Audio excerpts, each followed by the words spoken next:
আসসালামু আলাইকুম। সবাইকে স্বাগত জানাচ্ছি। আমি নাসরুল ইসলাম তন্ময়। শুরুতে বিআরবি কেবল সংবাদ শিরোনাম জানিয়ে দেব এই মুহূর্তে হাতে পাওয়া সর্বশেষ গুরুত্বপূর্ণ আপডেট বাংলা সংবাদ। শুরুতেই থাকছে অবশেষে পদত্যাগের ঘোষণা দিলেন সিইসি।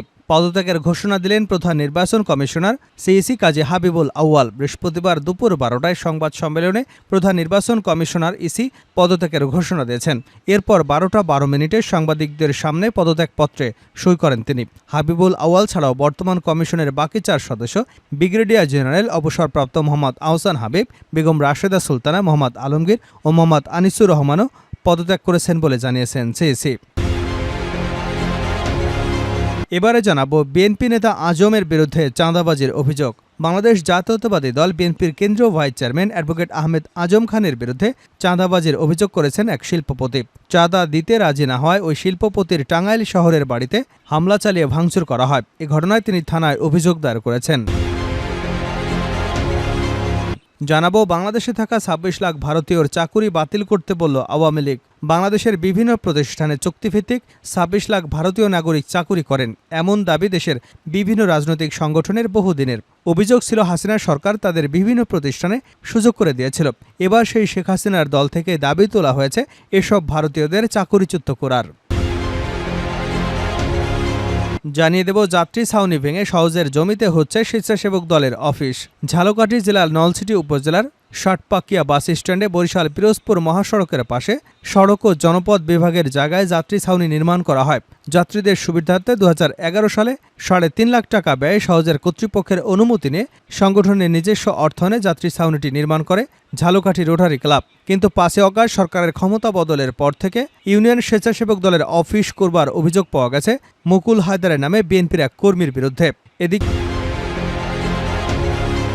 কুমিল্লায় নিজ ঘরে মা ছেলেসহ ৩ জনকে হত্যা। কুমিল্লার হোমনায় মা ছেলেসহ ৩ জনকে নিজ ঘরে হত্যা করেছে দুর্বৃত্তরা। হত্যার পর গলায় ওড়না পেঁচিয়ে ৩ জনকে শোবার ঘরের একটি খাটের উপরে ফেলে গেছে তারা। বৃহস্পতিবার সকালে উপজেলার ঘাগুটিয়া ইউনিয়নের বড় ঘাগুটিয়া গ্রামের ভূঁইয়াবাড়ি থেকে নিহতদের মরদেহ উদ্ধার করেছে পুলিশ। এর আগে গতকাল বুধবার রাতে কোনো এক সময় তাদেরকে হত্যা করে ফেলে রাখা হয়। এবং সর্বশেষ জানাবো বিএনপির নাম ভাঙিয়ে কেউ সন্ত্রাসী কর্মকাণ্ড করলে ছাড় দেওয়া হবে না, এমন হুঁশিয়ারি দেন ঢাকা মহানগর উত্তর যুবদলের সাবেক সভাপতি SM জাহাঙ্গীর। বুধবার দুপুরে উত্তরা নিজ বাসভবনে সংবাদ সম্মেলনে তিনি একথা বলেন। এতক্ষণ শিরোনাম শুনছিলেন, এবার বিস্তারিত। প্রিয় দর্শক, আপনি যদি এই চ্যানেলে নতুন হয়ে থাকেন, ভিডিওটি দেখতে দেখতে চ্যানেলটি সাবস্ক্রাইব করে আমাদের সঙ্গে থাকুন। আর এই ভিডিও সম্পর্কে আপনি আপনার মূল্যবান মতামতটি কমেন্ট বক্সে জানিয়ে দিন। আর হ্যাঁ প্রিয় দর্শক, জানিয়ে দিন ভিডিওটি কোথা থেকে দেখছেন। অবশেষে পদত্যাগের ঘোষণা দিলেন সিইসি। পদত্যাগের ঘোষণা দিলেন প্রধান নির্বাচন কমিশনার কাজী হাবিবুল আউয়াল। বৃহস্পতিবার দুপুর 12টায় সংবাদ সম্মেলনে প্রধান নির্বাচন কমিশনার সিইসি পদত্যাগের ঘোষণা দিয়েছেন। এরপর 12টা 12 মিনিটে সাংবাদিকদের সামনে পদত্যাগপত্রে সই করেন। হাবিবুল আউয়াল ছাড়া বর্তমান কমিশনের বাকি 4 সদস্য ব্রিগেডিয়ার জেনারেল অবসরপ্রাপ্ত মোহাম্মদ আহসান হাবিব খান, বেগম রাশেদা সুলতানা, মোহাম্মদ আলমগীর ও মোহাম্মদ আনিসুর রহমানও পদত্যাগ করেছেন বলে জানান ইসি। হাবিবুল আউয়াল বলেন, দেশের উদ্বুদ্ধ পরিস্থিতিতে আমরা পদত্যাগের সিদ্ধান্ত নিয়েছি। রাষ্ট্রপতির কাছে আমরা পদত্যাগপত্র জমা দেব। তাদের পদত্যাগকে কেন্দ্র করে নির্বাচন কমিশন এলাকায় বিশেষ নিরাপত্তা ব্যবস্থা জোরদার করা হয়েছে। আইডি কার্ড ছাড়া ভিতরে প্রবেশে নিষেধাজ্ঞা জারি করা হয়েছে। সাংবাদিকদের সামনে আসার আগে বেলা 11টায় ইসি সচিবালয় সব কর্মকর্তাদের সঙ্গে সৌজন্য বিনিময় করেছেন।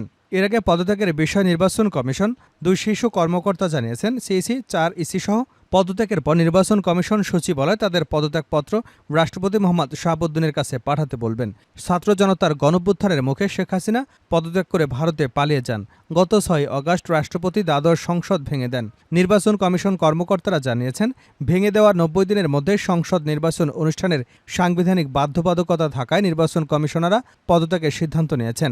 কাজী হাবিবুল আউয়ালের নেতৃত্বাধীন নির্বাচন কমিশন 2022 সালের 27 ফেব্রুয়ারি 5 বছরের জন্য কার্যভার গ্রহণ করে। আওয়ামী লীগ শাসন আমলে বিতর্কের কেন্দ্রবিন্দুতে ছিল নির্বাচন কমিশন। বর্তমান নির্বাচন কমিশন গত জাতীয় নির্বাচন অনুষ্ঠানের জন্য সমালোচিত হয়েছে। সে নির্বাচনকে অংশগ্রহণমূলক দেখাতে ডামি স্বতন্ত্র প্রার্থী দিতে হয়েছিল আওয়ামী লীগকে। বিএনপি নেতা আজমের বিরুদ্ধে চাঁদাবাজির অভিযোগ। বাংলাদেশ জাতীয়তাবাদী দল বিএনপির কেন্দ্রীয় ভাইস চেয়ারম্যান অ্যাডভোকেট আহমদ আজম খানের বিরুদ্ধে চাঁদাবাজির অভিযোগ করেছেন এক শিল্পপতি। চাঁদা দিতে রাজি না হয় ওই শিল্পপতির টাঙ্গাইল শহরের বাড়িতে হামলা চালিয়ে ভাঙচুর করা হয়। এ ঘটনায় তিনি থানায় অভিযোগ দায়ের করেছেন। তবে জেলা বিএনপি নেতারা অভিযোগটি অস্বীকার করে বলেন আহমেদ আজম খান ষড়যন্ত্রের শিকার। চাঁদা দাবির অভিযোগ করা শিল্পপতি মনির আহমেদ, তিনি এশিয়াটিক কোম্পানির ব্যবস্থাপনা পরিচালক। তার বাড়ি টাঙ্গাইল শহরের পূর্ব আলাতলা পাড়ায়। মনিরের ঢাকা এবং গাজীপুর ও টঙ্গীতে শিল্প প্রতিষ্ঠান রয়েছে। বুধবার সন্ধ্যায় মনির তার বাসভবনে এক সংবাদ সম্মেলনে এমন অভিযোগ করেছেন। এর আগে মঙ্গলবার রাতে তিনি টাঙ্গাইল সদর থানায় লিখিত অভিযোগ দায়ের করেন। সংবাদ সম্মেলনে শিল্পপতি মনির আহমেদ জানান, মঙ্গলবার তার বাসভবনে কয়েকজন স্বজনকে দুপুরে খাবারের আমন্ত্রণ করেছিলেন। তাদের মধ্যে সখীপুর উপজেলা বিএনপির সাবেক সভাপতি শেখ হাবিব সহ কয়েকজন ছিলেন। বেলা 2:30টার দিকে আজম খানের অনুসারী 20 থেকে 25 জন নেতাকর্মী তার বাসায় প্রবেশ করে 50 লাখ টাকা চাঁদা দাবি করেন। চাঁদা দিতে রাজি না হয় গালাগালি এবং ভাঙচুর করেন তারা। এমনকি মধ্যাহ্নভোজে যোগ দিতে আসা ব্যক্তিদের কিলঘুষি ও লাথি মেরে লাঞ্ছিত করেন। মনির বলেন, এই ঘটনা 3 থেকে 4 দিন আগে এক লোক তার কাছে এসে আজমকে ফোন ধরিয়ে দেন। তখন আহমেদ আজম খান তাকে বলেন, ভবিষ্যতে টাঙ্গাইল 8 আসন থেকে তিনি নির্বাচন করবেন, তাই 50 লাখ টাকা দিয়ে সহযোগিতা করতে হবে। টাকা দিতে অস্বীকার করলে সেদিন দেখে নেবার হুমকি দেন আহমেদ আজম খান। মনির বলেন, মঙ্গলবার রাত 11টার দিকে তিনি নিজে টাঙ্গাইল সদর থানায় গিয়ে তার বাসায় হামলা এবং চাঁদা দাবির বিষয়ে লিখিত অভিযোগ করেছেন। এতে আহমেদ আজম খান বলেন, টাঙ্গাইল শহর বিএনপির সাধারণ সম্পাদক ইজাজুল হক সবুজ সহ 12 জনের নাম উল্লেখ করা হয়েছে। টাঙ্গাইল সদর থানার ভারপ্রাপ্ত কর্মকর্তা মোহাম্মদ লোকমান হোসেন বলেন, মনির আহমেদের লিখিত অভিযোগ পেয়েছি, অভিযোগের বিষয়ে তদন্ত চলছে। তদন্ত শেষে পরবর্তী ব্যবস্থা নেওয়া হবে। বাংলাদেশে থাকা 26 লাখ ভারতীয়দের চাকুরি বাতিল করতে বলল আওয়ামী লীগ।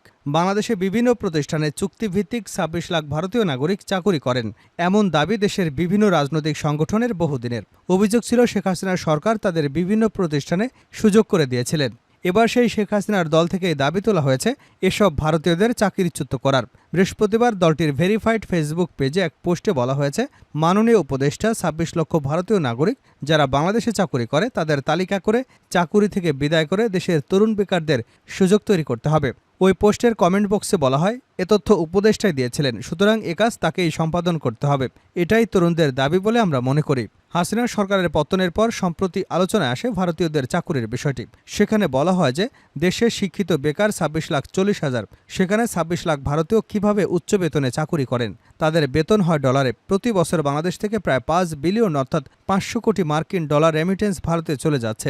রেমিটেন্স আয় ভারতের চতুর্থ বড় উৎস বাংলাদেশ। কাগজে কলমে বাংলাদেশের নাম থাকলেও এতদিন দেশটাকে পুরোপুরি নিয়ন্ত্রণ করত ভারত। নেটিজেনরা বলেন, বাংলাদেশের শিক্ষিত প্রজন্ম নিজ দেশে বেকার ঘুরে আর ভারতীয়রা এদেশে উচ্চ বেতনে চাকুরি করে। একটা রাষ্ট্রীয় কাঠামো কতটা ভঙ্গুর হলে এমন অবস্থা হতে পারে। উল্লেখ্য, ছাত্র জনতার গণঅভ্যুত্থানের মধ্য দিয়ে পতন হয় হাসিনা সরকারের। মাত্র 45 মিনিটের মধ্যে দেশ ছেড়ে ভারতে পালিয়ে আশ্রয় নেন শেখ হাসিনা। আপাতত সেখানেই অবস্থান করছেন তিনি। যাত্রী ছাউনি ভেঙে সওজের জমিতে স্বেচ্ছাসেবক দলের অফিস। ঝালকাঠি জেলার নলছিটি উপজেলার ষাটপাকিয়া বাস স্ট্যান্ডে বরিশাল পিরোজপুর মহাসড়কের পাশে সড়ক ও জনপথ বিভাগের জায়গায় যাত্রী ছাউনি নির্মাণ করা হয়। যাত্রীদের সুবিধার্থে 2011 সালে 3 লাখ টাকা ব্যয়ে সওজের কর্তৃপক্ষের অনুমতি নিয়ে সংগঠনের নিজস্ব অর্থায়নে যাত্রী ছাউনি নির্মাণ করে ঝালকাঠি রোটারি ক্লাব। কিন্তু গত 5ই আগস্ট বিকেলে বৈষম্যবিরোধী ছাত্র আন্দোলনের মাধ্যমে সরকার পতনের পর যাত্রী ছাউনিটি ভেঙে ইউনিয়ন স্বেচ্ছাসেবক দলের অফিস করার অভিযোগ পাওয়া গেছে মুকুল হায়দারের নামে এক বিএনপির কর্মীর বিরুদ্ধে। সরজমিনে গিয়ে দেখা যায় যাত্রী ছাউনিটি ভেঙে একটি স্থাপনা নির্মাণের প্রস্তুতি চলছে। সেটি ইউনিয়ন স্বেচ্ছাসেবক দলের অফিস করা হবে বলে জানা গেছে। অভিযুক্ত মুকুল হাওলাদার বলেন, আমাদের দোকানের সামনে যাত্রী ছাউনি করা হয়েছিল, তাই এটিকে ভেঙে দিয়েছি। পরবর্তীতে বিএনপি লোকজনকে অফিস করার জন্য আমি প্রতিশ্রুতি দিলে তারা জায়গাটি দখলমুক্ত করতে সহযোগিতা করে। সেখানে অফিস করার জন্য ঘর নির্মাণ করা হচ্ছে। ভৈরবপাশা ইউনিয়ন স্বেচ্ছাসেবক দলের আহ্বায়ক শহীদুল ইসলাম বলেন, যাত্রী ছাউনিটি মুকুল হাওলাদার ভাঙচুর শুরু করলে আমরা নেতাকর্মীরা তাকে বাধা দেই। পরবর্তীতে অফিস করার জন্য তার কাছে জায়গাটি ভাড়া নিয়ে কাজ শুরু করে। ঝালকাঠি রোটারি ক্লাবের সাবেক সভাপতি এজে মোর্শেদ বলেন, সড়ক ও জনগণের অনুমতি নিয়ে যাত্রী ছাউনিটি করা হয়েছিল, কিন্তু এটিকে ভেঙে দিয়ে স্থাপনা করা হয়েছে। এটা খুবই দুঃখজনক ব্যাপার।